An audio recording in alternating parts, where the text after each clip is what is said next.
మేము కొంత చదువుకుని వచ్చినాం అధ్యక్ష. మా నాన్నగారు చదివిచ్చారు. నేను మా 2 మాస్టర్ డిగ్రీలు చేసిన. పూణేలో రాహుల్ గాంధీని అంటున్నారా ఎవరిని అంటున్నారు? సరే, పూణేలో నేను మాస్టర్స్ చేసిన బయోటెక్నాలజీలో. తర్వాత న్యూయార్క్ ఎంబీఏ చదువుకున్నా. అంతో చదువుకున్నా, ఉద్యోగం చేసిన. గుంటూరులో కూడా ఇంటర్మీడియట్ చదువుకున్నా. సరే, నేను అంతటా చదివినా. సరే, నేను చదువుకున్నా, సర్టిఫికెట్లు చూపెట్టే పరిస్థితి నాకుంది. వాళ్ళు ఎక్కడ చదువుకున్నారో తెలియదు, ఏం చదువుకున్నారో తెలియదు. నేను మాత్రం చదువుకున్నా, కష్టపడ్డా, ఉద్యోగం సంపాదించుకున్నా.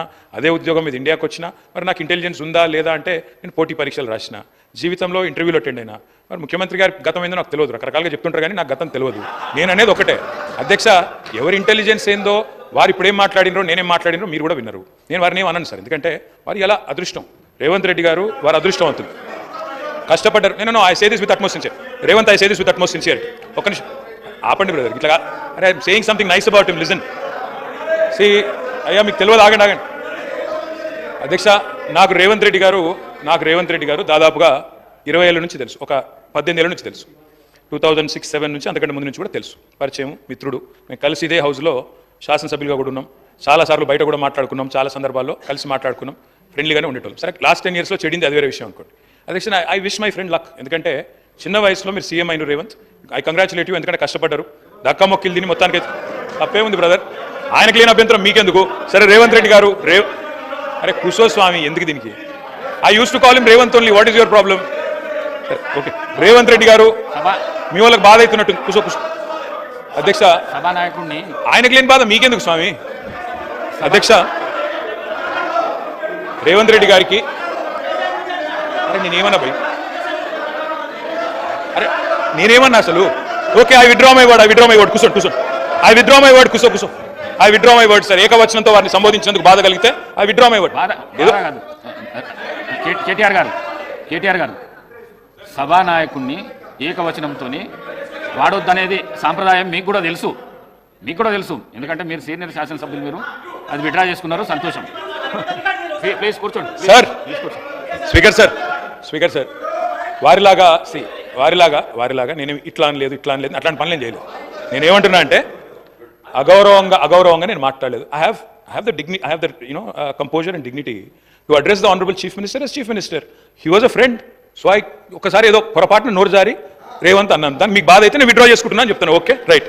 ఇక వారు కొన్ని ప్రశ్నలు అడిగారు అధ్యక్ష, వారికి నేను చెప్పాలి అధ్యక్ష. వారు అన్నారు, మరి నేను ఇట్లా చేయాలనుకుంటున్నాను ల్యాండ్ ఎక్విజిషన్, తర్వాత అక్కడ హెల్త్, టూరిజం, స్పోర్ట్స్, స్కిల్స్ ఇంకా చాలా చెప్పారు. I welcome it sir. We welcome it. South Telangana, south of Hyderabad should be developed. My friend has been fighting for it. Akbar Owaisi साहब, पहाड़ी शरीफ के पास, मामडीपल्ली के पास भी अपना एक इरादा था, एक मंशा था कि वहाँ पे भी IT पार्क बनाए. मैं रिक्वेस्ट करना चाहता हूँ चीफ मिनिस्टर साहब से, आप पहाड़ी शरीफ पे भी करिए, जरूर करिए.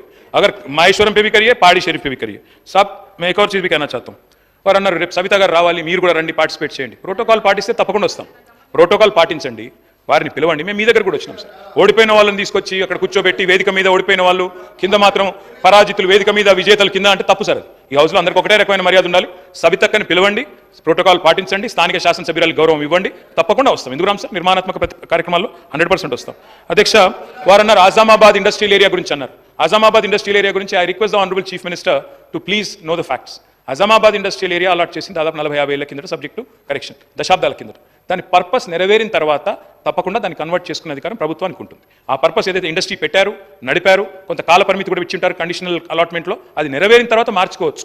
కానీ ఏ పర్పస్తోనైతే ల్యాండ్ ఎక్వైర్ చేశారో ఆ పర్పస్ నెరవేరకుండా మీరు అక్కడేదో వేరే చేస్తానంటే మాత్రం తప్పకుండా చట్టం అడ్డం వస్తుంది. దయచేసి చూసుకోవాలని ముఖ్యమంత్రి గారికి I'm alerting you sir, I'm alerting you, rest is yours. తర్వాత మీరు అన్నారు కొన్ని విషయాలు నాకు సూటిగా సమాధానం చెప్పన్నారు, సూటిగానే చెప్తున్నా.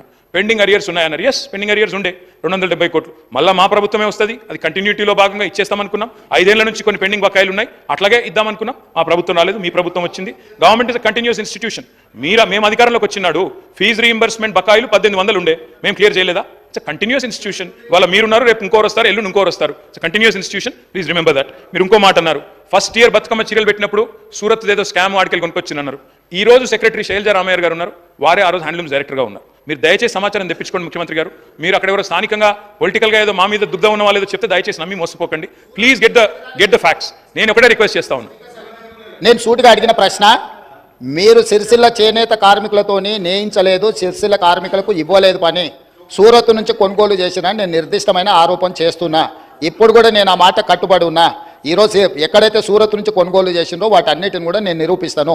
వారు సూరత్ నుంచి కొన్నరా లేదా సమాధానం చెప్పకుండా ఒక అధికారి పేరుని ఇక్కడ వారు ఎందుకంటే అధికారుల పేర్లు ప్రస్తావిస్తే అధికారులు సభలోకి వచ్చి మాట్లాడలేరు అధ్యక్ష. అధికారుల పేర్లు తీసుకోవాలన్నా తీసుకోకూడదా, తీసుకోవాలంటే స్పీకర్ అనుమతి ముందస్తుగా తీసుకోవాలన్నా లేదా, ఈ అంశాలన్నీ గొప్ప గొప్ప చదువులు చదువుకున్న ఆయనకు మరి తెలుసో తెలియదో నాకు తెలియదు. నేనైతే కొండారెడ్డిపల్లిలో చదువుకున్నా, తాండ్రలో చదువుకున్నా, వనపర్తిలో చదువుకున్నా, హైదరాబాద్లో చదువుకున్నా, అన్ని గవర్నమెంట్ స్కూళ్ళలో చదువుకున్నా అధ్యక్ష. నేను జడ్పీహెచ్ఎస్లో చదువుకున్నా. నేను గుంటూరు పోలేదు. నేనేమో జ్ఞానం కోసం పక్క రాష్ట్రాలకు పోయి చదువుకోలే. 16 జీవో అప్లై చేసినా, ముల్కీ రూల్స్ అప్లై చేసినా, ఏ రూల్ అప్లై చేసినా తెలంగాణ ప్రతి ఉద్యోగానికి నాకు అర్హత ఉంది అధ్యక్ష. గుంటూరులో చదువుకున్న వాళ్ళకి అర్హత ఉందో లేదో తమరే చెప్పండి అధ్యక్ష. స్పీకర్ సార్, నేను గుంటూరులో 11th 12th చదివినా, విజ్ఞానంలో చదివినా, రత్తయ్య గారి దానిలో చదివినా, అన్ని నేను దాస్తలేను కదా రేవంత్ రెడ్డి గారు.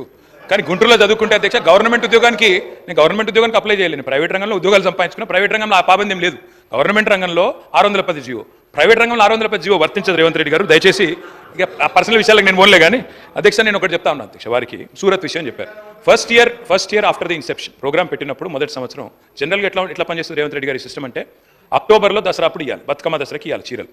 అక్టోబర్లో ఇవ్వాలంటే ఆర్డరు దాదాపు 7-8 నెలలు 9 నెలల ముందు ఇవ్వాలి. అట్లయితేనే ఆడ ఉన్న లూమ్స్ అన్నింటిని కూడా ఫంక్షనల్ చేపియాలి, వాళ్ళని నడిపియాలి. ఎందుకంటే ఆ చీర తయారు చేయాలంటే డిజైన్లు అన్ని టైం పడుతుంది. మొదటి సంవత్సరం ఆర్డర్ ఇచ్చినప్పుడు మీరు చెప్పింది పాక్షికంగా వాస్తవం. ఏమైంది, ఆర్డర్ నిర్ణయం లేట్గా తీసుకున్నప్పుడు ఏమైంది, మరి ఈసారి మనం మొత్తం వీడికి సిరిసిల్లకి వెళ్ళి చేయలేము, కొంత మేరకు అవసరమైతే బయట నుంచి, ఎందుకంటే 1 కోటి చీరలు తేవాలి. 1 కోటి చీరలు అక్కడ ఉన్న మగ్గాల మీద మొత్తంగా మొదటి సంవత్సరం నిర్ణయం తీసుకోవడంలో జాప్యం జరిగింది. కాబట్టి కేవలం మొదటి సంవత్సరం మాత్రమే కొంత ఆర్డరు బయట నుంచి తెప్పించిన మాట, మొదటి సంవత్సరం మాత్రమే.